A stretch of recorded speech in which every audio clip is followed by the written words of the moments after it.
Ndabasuje bene data, amahoro y'Imana abane namwe aho muherereye hose mu mpande enye z'isi. Imana ibiteho kandi bagirire neza. Tugeze muri wa mwanya mwiza wo kuba imbere y'Imana, tugiye gutangira dusenga. Data wa twese uri mu ijuru, turagushimye, turaguhimbaje, dushimye neza n'urukundo rwawe, dushimye ko abanye natwe ukatugirira neza, icyubahiro ni icyawe. Tugeze imbere y'ubwiza bwawe, duciye bugufi washyirwa hejuru, twese tuboneze rwose, tubabarire ibyaha n'ibicumuro. Kimara kutubabarira, uzubane natwe muri uyu mwanya wo kumva ijambo ryawe, twemerere uyu mwanya ube umugisha n'ube imfabusa, kandi ijambo ryawe riduhindure rwose, rigira aho ridukura n'aho ritugeza, ritubere impamba muri uru rugendo. Icyo twanze no gukora kwa Satani n'ingabo ze, tubitaye mu nyanja yo kwibagirana, dutumiye Imana, Umwana n'Umwuka wera ngo bibane natwe none n'iteka ryose. Amen. Tugiye komeza dusoma ijambo ry'Imana dusanga muri Ezekiyeli, ibice 7, umurongo wa 1 kugeza ku murongo wa 9. Reka nsome mu izina rya Yesu. Ijambo ry'Uwiteka ryongera kunzaho riti, nawe mwana w'umuntu, uku niko umwami Uwiteka abwira igihugu cya Isiraheli ati, amaherezo ageze ku mpande enye z'igihugu. Noneho amaherezo akugezeho, ngiye kuguteza uburakari bwanjye, ngucire urubanza ruhwanye n'imigenzereze yawe, kandi nzakugaruraho ibizira byawe byose. Ijisho ryanjye ntirizakureba neza, kandi sinzakugirira ibambe, ahubwo nzakugaruraho ibihwanye n'imigenzereze yawe, kandi ibizira byawe bizakugarukaho. Muzamenya yuko ari njye Uwiteka. Uku niko umwami Uwiteka avuga ati, ikibi kimwe gusa dore kiraje, iherezo rirageze, amaherezo araje. Biragukangukiye, dore biragusohoreye. Igihano cyawe kikugezeho, wa muturage wo mu gihugu we. Igihe kirasohoye, umunsi uri hafi, umunsi w'imivurungano mu misozi, si uwo kuvuzwamo impundu. Noneho ngiye kugusukaho umujinya wanjye, ngusohozeho uburakari bwanjye, kandi ngucire urubanza ruhwanye n'imigenzereze yawe, nkugarureho ibihwanye n'ibizira byawe byose. Ijisho ryanjye ntirizakureba neza, kandi sinzakugirira ibambe, ahubwo nzakugaruraho ibihwanye n'imigenzereze yawe, kandi ibizira byawe bizakugarukaho. Muzamenya yuko njye Uwiteka ari njye uhana. Iryo ni ijambo ry'Imana. Bene data, iri ni ryo jambo ry'Imana uyu munsi nifuje ko tuganiraho. Ni amagambo yagiye yisubiramo cyane avuga ngo nzakugaruraho ibihwanye n'ibyo wakoze, nzagucira urubanza, uburakari bwanjye bukuriho. Ni ijambo ryo kutuburira. Uwiteka ari kutuburira ko murabona tugeze mu bihe bibi, tugeze mu bihe bikomeye. Abantu benshi ntabwo bari kubibona. Bamwe baravuga ngo ni iterabwoba, abandi bakavuga ngo ni ibisanzwe, turi muri bya bihe nk'ibya kera, twahoze twumva ibintu nk'ibi ngibi, ariko ndagira ngo mbabwire ngo amazi si yayandi. Uwiteka ari kutubwira ngo amaherezo ageze ku mpande enye z'igihugu. Amaherezo ageze ku mpande enye z'isi. Bene data, nimube maso, nanjye mbe maso, kuko amaherezo ageze ku mpande enye z'isi. Imana itugirire neza. Ngo noneho amaherezo akugezeho, ngiye kuguteza uburakari bwanjye, ngucire urubanza ruhwanye n'imigenzereze yawe, kandi nzakugaruraho ibizira byawe byose. Bene data, ngo amaherezo akugezeho. Mwene data, amaherezo akugezeho. Isuzume, kuko amaherezo akugezeho. Imana ngo igiye kuguteza uburakari bwayo. Imana itugirire neza. Ngo kandi Imana igiye kugucira urubanza ikurikije imigenzereze yawe. Bene data, ndagira ngo mbabwire, tugeze mu bihe bibi, tugeze mu bihe bikomeye, ariko icyiza ni uko umuntu wese yakisuzuma. Umuntu wese niyisuzume, kuko Uwiteka ari hafi kuza guhemba no guhana. kandi agiye gucira urubanza umuntu wese akurikije ibihwanye n'imigenzereze ye. Kandi ngo ibizira byose umuntu yakoze Imana izabigarura imbere ye. Ijambo ry'Imana nasomye ryarambwiye ngo ibyo urabikora nka kwihorera ukagira ngo mpanye nawe rwose, ngo ariko umunsi umwe nzaguhana ngo mbizane imbere yawe uko bikurikirana. Imana itugirire neza. Bene data, hari igihe umuntu agenda agakora ibintu akabikora ari ahiherereye akavuga ngo ntawo mbona, ariko ndagira ngo mbabwire ngo Imana yacu, oh haleluya, Imana yacu ireba ahantu hose, ireba mu mutima w'umuntu, izi migendere yanjye, izi myicarire yanjye, izi mivugire yawe, irakuzi, iragusobanukiwe, izi wowe uri we. Ndagira ngo mbabwire ikintu cyose umuntu yakora Imana ibikibona, ariko ni igihe cyiza cyo kwisubiramo, ni igihe cyiza cyo kwitekereza. Umwana w'ikirara yaragiye arasayisha, akora bibi, arasayisha ibyo bari bamuhaye byose, aragenda arabyaya, ariko umunsi umwe yitekerezaho. Ubwo yari abonye ageze mu bikomeye, yitekerezaho aravuga ngo nubwo nacumuye kuri data no kuyo mu ijuru, ariko birakwiye ko nsubira kwa data gusaba imbabazi, nkasaba niyo mu ijuru imbabazi. Mwene data, ni igihe cyiza cyo kwisubiramo, ni igihe cyiza cyo kwitekerezaho. Uriyizi we n'umutima wawe, uriyizi wowe ubwawe, nta muntu wabasha kukumenya, ariko Imana irakuzi. Umuntu ashobora kukureba akakwibeshyaho, ariko Imana ntijya yibeshya. Imana yacu ireba mu mutima. Umuntu ashobora kureba inyuma akabona ibigaragara, ariko Imana yacu ntijya yibeshya. Imana yacu ireba mu mutima, irakuzi, iragusobanukiwe. Nawe uriyizi ubwawe, nanjye ndiyizi. Ni igihe cyiza cyo kwitekerezaho. Umwana w'ikirara arangije asubira kwa se, ise amubonye aranezerwa. Umwana aravuga ngo data nagucumuyeho, oh haleluya. Ise aramubabarira, ise arishima, aravuga ngo yari yarazimiye, none ndamubonye. Imana ishimwe. Mwene data, data wa twese nawe aragukunda. Imana yacu iradukunda, kandi ijambo ry'Imana ryarambwiye ngo nkunda ndamucyaha. Imana yacu iri kuducyaha muri ijambo ryayo. Ni igihe cyiza cyo kwitekerezaho. Isubiramo, urebe ko ntabyo uri gukora bidahesheje Imana icyubahiro, urebe ko ntabyo uri kugenderamo Imana itishimira, urebe ko utari kugendera mu biteye isoni. Ubundi wisubiremo, nutsindwa uce bugufi usabe Imana imbabazi, kuko iracyari ku ntebe y'imbabazi. Ariko niwanga kwihana, niwanga kuva mu bibi, niwanga kumvira Imana, ndagira nkubwire ngo uzarimbuka. Ariko icyiza ni uko waca bugufi ugasaba Imana imbabazi, kuko ijambo ry'Imana riratubwiye ngo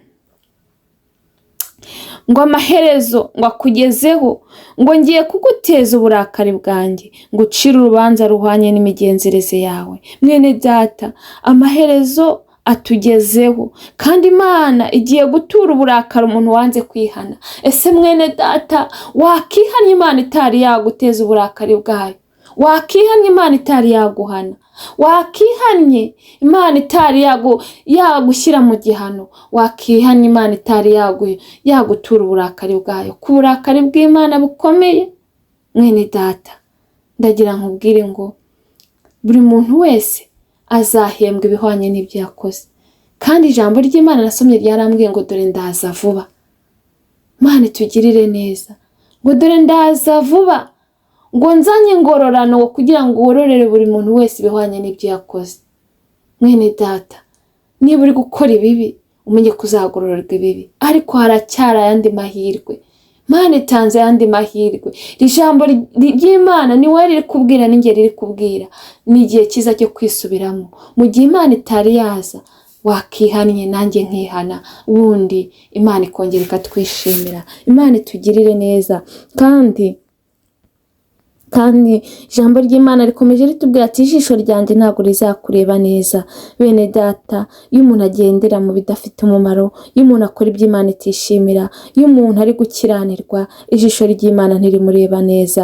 Ariko icyiza ni uko twahindura tugakora ibyo gukiranuka, kugira ngo ijisho ry'Imana riturebe neza. Kandi ijambo ry'Imana rikomeje ritubwira ngo sinzakugirira ibambe. Mwene data, niwanga kwihana, Imana ntabwo izakugirira izakugirira ibambe. Ariko niwumvira ijwi ry'Imana, ntiwinangire umutima, uce bugufi, usaba Imana imbabazi. Imana irakubabarira kandi Imana iragukunda. Imana iragukunda urukundo rwinshi kandi iragushaka. Imana yacu yifuza ko twese twakizwa. Imana yacu ntabwo yigeze iduhamagarira kwanduzwa, ahubwo yaduhamagariye kwezwa, kandi inezezwa nuko umuntu yahindukira akava mu nzira mbi ubundi akagendera mu nzira nziza. ngo niko umwami w'iteka avuga ngo ati ikibi kimwe gusa dore kiraje. Bene data, ndagira ngo mbabwire ngo ikibi kiraje kandi kizengurutse isi. Iherezo rirageze, amaherezo araje. Oh haleluya! Imana itugirire neza, iherezo riraje. Ndagira nkubwire ngo isuzume urebe ukuri kwitwara. Wowe uriyizi ubwawe, ndagira nkubwire ngo isuzume, kuko niwanga kwihana ikibi kiraje kandi Imana ntizakugirira ibambe. Imana ntizagukiza icyo kibi niwanga kwihana. Imana itugirire neza. ngo igihano cyawe kikugezeho, wa muturage wo mu gihugu we. Igihe kirasohoye, umunsi uri hafi, umunsi w'imivurungano mu misozi, si uwo kuvuzwamo impundu. Mwene data, nagira nkubwire ngo igihano kiraje kikugezeho. Wowe uri kunyumva, ndagira nkubwire ngo niwanga kwihana igihano kiraje kikugezeho. Ni umuntu wese utuye isi yose, ni umuntu wese uri mu isi. Ndagira nkubwire ngo niwanga kwihana igihano kiraje kikugezeho kandi kirasohoye, kandi umunsi uri bugufi. Imana iri hafi kuzana ingororano. Ni umunsi w'imivurungano mu misozi, ni umunsi w'amarira, ni umunsi wo kuboroga, kandi uwo munsi ntabwo ari uwo kuvugirizwa nk'impundu, azaba ari umunsi w'umubabaro ku bantu banze kwihana. Bene data, birakwiye ko buri muntu wese akora ibyiza, kuko Imana ikidushakaho ni uko dukora ibyiza. Imana ikidushakaho ni uko dukiranuka. Imana yadukunze urukundo rwinshi, twohereza umwana wa Yesu Kristo. Imaze kuduha umwana wa Yesu Kristo, natwe yaduhaye umurimo wo kuyunga n'abandi. Ese mwene data, ni iki uri gukora ngo wunge Imana n'abandi? Ese si wowe uri kugendera mu bibi ugatuma abantu batuka Imana? Si wowe uri kugendera mu bidafite umumaro? Si wowe uri kuryarya Imana? Si wowe uri kubeshya Imana ukayiyitirira? Bene data, ibyo ntibikwiriye. Bene data, ibyo ntabwo bikwiriye umuntu wamenye Imana. Ese si wowe uri kuvuga Imana itavuze? Ndagira nkubwire ngo garukiraho, wivuga Imana itavuze, kuko Imana ije guhana abameze batyo, ije guhana abanze kuyumvira, ije guhana abanze kwihana, ije guhana abanze kuva mu byaha, ije guhana abantu bari kuyiryarya, abantu bari gutuma itukwa, ije kubahana. Ariko igihe ni iki? Ngo uce bugufi. Aho uri butsindwe uce bugufi, kuko umunsi w'Uwiteka uri bugufi. Uwiteka ari hafi kuza guhemba no guhana. Uwiteka ari hafi kuzana ingororano. Icyo nkubwiye ni uko wakisuzuma, nanjye nkisuzuma. Mwene data, ntabwo tuzi umunsi, ariko icyo tuzi ni uko atazatinda. Ntabwo tuzi umunsi, ariko icyo tuzi ni uko azaza, kandi ngo azaza atunguranye. Niyo mpamvu nkwinginga kugira ngo niwumva ijwi ry'Imana ntunangire umutima, kuko igihe ntabwo tukizi, ariko icyo tuzi ni uko ari igihe gitoya, ni uko tuzi ko biri bugufi. Niyo mpamvu nkubwira ngo isuzume uririre iherezo ryawe, isuzume we maso. Bene data, nimureke amatabaza yacu ahore yaka, nimureke dukomeze dukora ibyo gukiranuka, kuko Uwiteka ari hafi kuza. Imana itugirire neza. ngo noneho ngiye kugusukaho umujinya wanjye, ngusohozeho uburakari bwanjye, kandi ngucireho urubanza ruhwanye n'imigenzereze yawe. Bene data, nagira ngo mbabwire ngo buri muntu wese azacirirwaho urubanza ku migenzereze ye. Uwakoze neza azahembwa neza, ariko uwakoze nabi azahembwa nabi. Bene data, mujye mwibuka ko hari urubanza, mujye mwibuka ko hari urubanza. Imana izabaza buri muntu wese ibihwanye n'ibyo yakoze. Nimureke dukora ibyiza kugira ngo Imana yacu izaduhembe, kugira ngo Imana yacu izatwitura ibyiza, kandi izatugirire neza. Imana itugirire neza, ngo ijisho ryanjye ntirizakureba neza kandi sinzakugirira ibambe, ahubwo nzakugaruraho ibihwanye n'imigenzereze yawe. Umuntu wakoze ibibi azahembwa ibibi, uwakoze ibyiza azahembwa ibyiza, kandi ibizira byawe bizakubonekaho. Muzamenya yuko njye Uwiteka ari njye uhana. Bene data, ijambo ry'Imana rishoje ritubwira ngo tuzamenya ko ari Uwiteka uhana, kandi ngo izatugaruraho imigenzereze yacu. Uwakoze nabi azahembwa nabi, uwakoze neza azahembwa neza. Nimureke rero dukore ibyiza, kandi waba waratsinzwe, wowe waragendeye mu nzira mbi, igihe ni iki kugira ngo uce bugufi usaba Imana imbabazi. Iracyari ku ntebe y'imbabazi, irakubabarira, igukure mu gitabo cyo kurimbuka, kwandike mu gitabo cy'ubugingo, kubera ko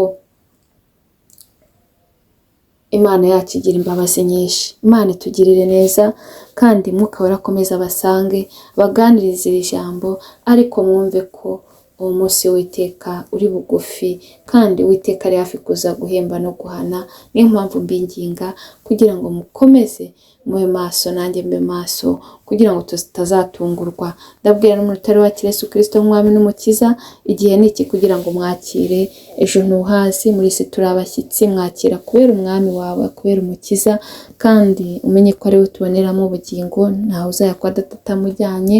Niyo mpamvu nkwinginga kugira ngo mwakire, ntabwo uzicuza. Imana ibamere umugisha. Reka dushime Imana kubwira ijambo.